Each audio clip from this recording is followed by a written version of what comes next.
உடைய தனிப்பட்ட வாழ்க்கையில் ஆண்டவர் மகிமையான ஒரு காரியங்களை செய்ய போகிறார். இதற்காக நீங்கள் அந்தரங்கத்துல எவ்வளவு ஜெபம் பண்றீங்க, ஜெபம் பண்ணுங்க. ஆண்டவரத்துல ஜெபம் பண்ணுங்க. உங்களுடைய கண்ணீரை ஆண்டவர் பார்க்கட்டும். உங்களுடைய கண்ணீரை ஆண்டவருடைய பாதத்துல விடுங்க.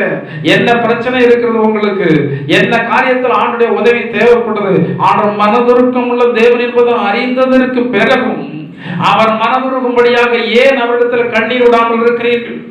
அவருடைய சமூகத்தில் நீங்கள் ஒரு சொட்டு கண்ணீர் விட்டாலே நம்ம ஆண்டவருக்கு பொறுக்காது. அவர் ஓடோடி கடந்து வருவார், ஓடோடி கடந்து வருவார். இந்த ஆண்டவரை வைத்து விட்டு நாம் ஏன் ஜெபிக்காமல் இருக்க வேண்டும்? உன் ஆகாரத்தை தண்ணீர்கள் மேல் போடு, அநேக நாட்களுக்கு பிற்பாடு அதனுடைய பலனை காண்பாய். இந்த ஜெபம் ஒரு விதையாக விழும்போது அது காலங்கள் கடந்து போகும்போது ஒரு பெரிய விருட்சமாக ஓங்கி வளரும். அது ஒரு கனிமரமாக ஓங்கி வளரும். எல்லா ஜனங்கள் அதை பார்க்கும்படி ஆண்டவர் வைப்பா.